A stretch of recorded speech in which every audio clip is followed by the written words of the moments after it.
This is Ag Matters PM from the Iowa Agribusiness Radio Network, brought to you by the Iowa Soybean Association. Your daily recap of the information that affects Iowa's farmers, producers, and consumers, right here in the heart of the heartland. With reports from our award-winning broadcast team of Dustin Hoffman, Riley Smith, and Mark Magnuson. Now, from the IARN studios in Des Moines, here's Riley Smith. Good day and welcome to Ag Matters PM from the Iowa Agribusiness Radio Network. I'm Riley Smith. Today is Thursday, May 2nd of 2024. We're so glad you can join us for today's show. In today's episode, I talk with Adam Sibbel of Indigo Ag to discuss a little bit of the agronomic situation here in Iowa especially, and how Indigo Ag can help that with their lineup of products. But first, let's run down the closing markets.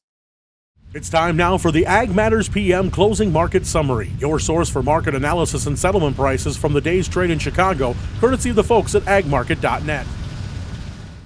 At the end of another trading day in the ag marketplace, we're here with Tyler Schau of agmarket.net. Tyler, what do we see going on in the grain markets today?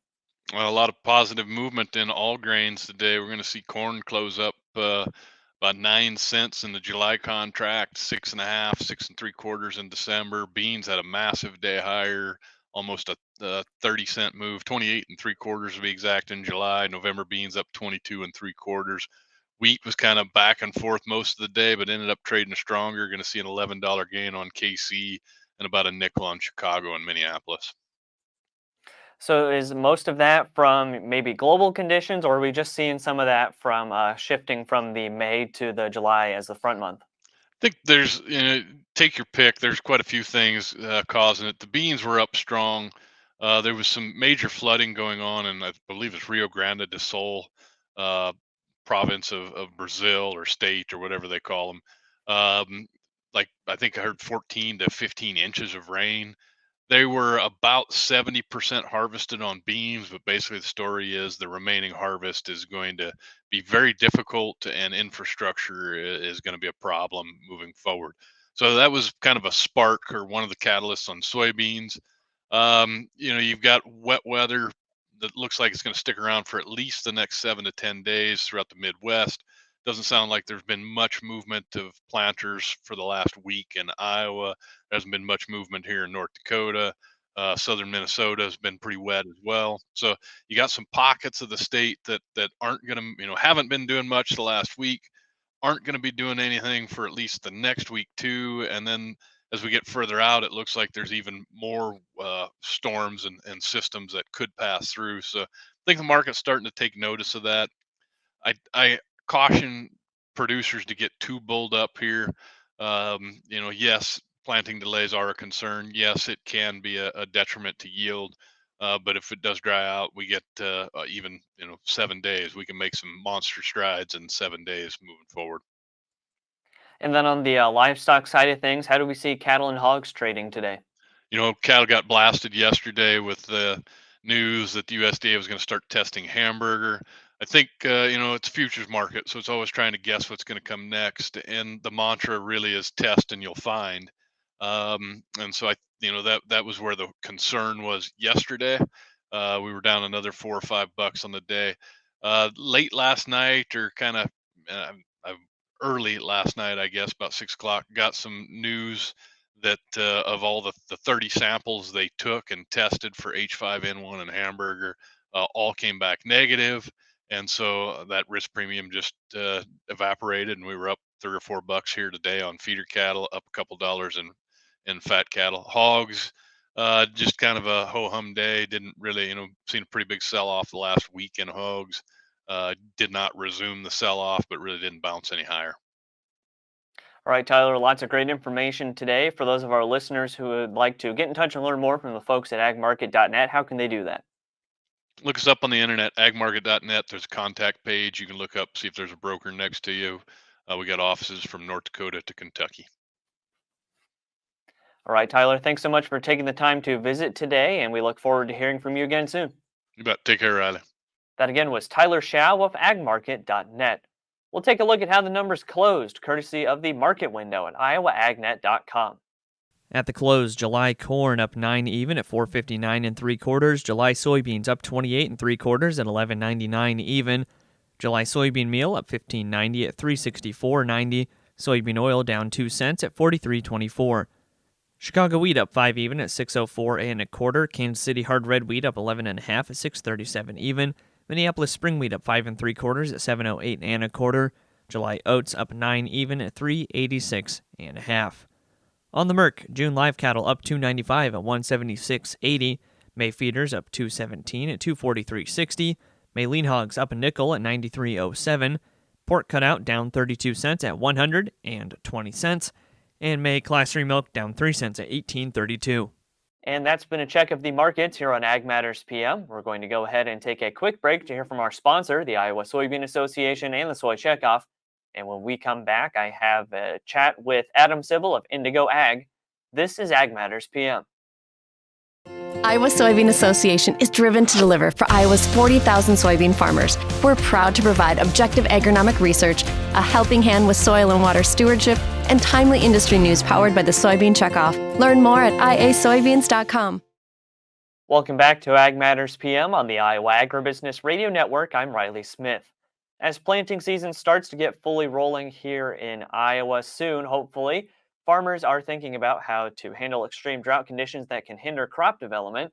While farmers have been dealing with drought conditions for almost 4 years straight now, there's still work to be done, or that can be done, to prepare crops for the lack of soil moisture.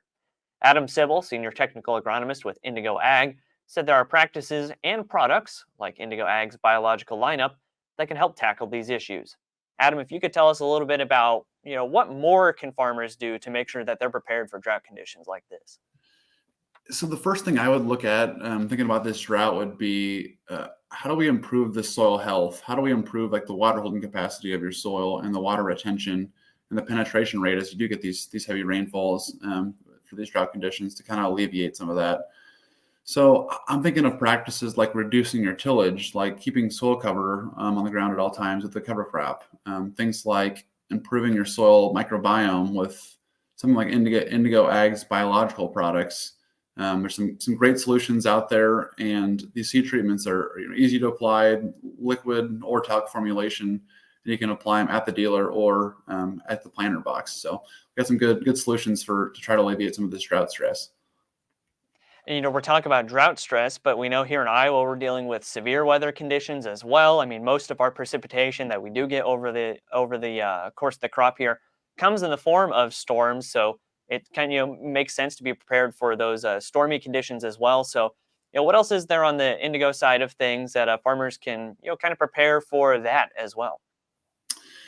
Yeah, it seems like these rainfalls that they seem to dump about 3 inches at a time, and we got to look at capturing that, right? So again, things like reducing your tillage, cover crops, keeping your soil covered at all times, things of that nature. But Indigo Ag has some great solutions as well. With some of our biological products help to grow larger roots, and that's to help keep that soil in place. And it can certainly help. I was talking to a grower here in Western Iowa that had 2 inches of rain in about 20 minutes last week, and he saw a large portion of his topsoil was washed off, and so he has to hire a caterpillar to scrape the topsoil and the corn stalks and the corn seed out of his crick. So that's what we're trying to avoid. So we want to just have the healthiest soil out there, the healthiest plants, and try to avoid any of that runoff and try to get the water to soak in when we do have these events, right?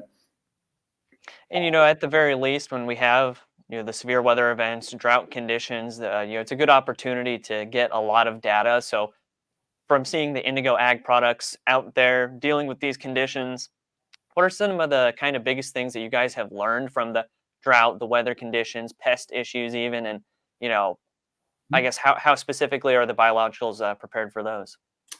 Absolutely. So Indigo's got a library of over 36,000 microbial strains, and a lot of those are sourced from super stress fields where we see a plant or two that's thriving in the stress conditions. So we kind of take it back to the lab and isolate which microbes may be influencing that, and then we're putting it into these Indigo biological products. And we've seen some great results in these stress conditions the last few years. I'll highlight one corn product. It's called Biotrinsic W12. And in our trials, our university and farmer trials over the last couple of years, we've seen over a 5 bushel increase in these drought conditions versus the untreated chick right next to it. And for a few reasons, it turned on the plant's immune system. So it says, hey, plant, there's stress coming. We better grow larger roots. We better be more nutrient efficient. We better make better use of our water. Things like that help to eliminate stress. And we've seen some excellent, cool visual results and results when the yield monitor comes through with Indigo's biological products, and super exciting to use. Then one last thing, obviously on top of weather events, we are looking at a pretty decent year for pest issues as well. We know with especially corn rootworm, since we had a pretty mild winter, there could be quite the upsurge in that this year. So, how are pest management or how does that line up with Indigo Ag's products as well? Yeah, with the lack of continued frost, it's pretty certain we're going to have increased pressure of corn rootworm, both in corn on corn and rotated acres like we saw last year, as well as compaction issues and things of that nature. So I would look at, employing any kind of management practices you can, be it, reducing your tillage, be it rotation, be it traits, you name it. The biologicals, like our biological solutions, seed treatment products that are great and easy to use. They help to wake up that plant and to kind of stimulate the growth. So it really can get larger root system. And even if you do have an increased pressure of corn rootworm, for example, we're still going to see higher yields in a lot of cases because the larger root system is just more mass, more soil can be explored. You can have access to more nutrients and water if you have more roots, and so forth. So I'm looking forward to seeing how it performs in 24 again. All right, Adam, is there anything else about Indigo Ag's product line that our listeners and viewers should know about today? They're great. They're easy to use. They're gaining a lot of popularity amongst Iowa and the whole U.S. So feel free to log on to indigoag.com and find your local retailer and get your hands on some. And we also have demo product out there. There's a request a demo button on the website as well that growers can get their hands on some and try it out in their fields, see how it works. All right, Adam, thanks so much for taking the time to visit with us today, and good luck as we go through this crop year. Thank you. Appreciate it. Great to meet you. That again was Adam Sibbel of Indigo Ag. And that's all we have for today's episode of Ag Matters PM. Thanks again for tuning in. You can find all of our content on our website at iowaagnet.com. Also follow us on social media at Facebook, X, LinkedIn, and TikTok. You can find our video content as well as previous episodes of AM PM on our YouTube channel. So make sure you subscribe and hit the notification bell to see when those videos go live. Don't forget as well our opening, midday, and closing market podcasts, which can be found on Apple, Amazon, Google, Spotify, and Podbean. From the Iowa Agribusiness Radio Network studios in Des Moines, I'm Riley Smith. On behalf of Mark Magnuson, Andy Peterson, and Dustin Huffman, we thank you for watching. This has been Ag Matters PM.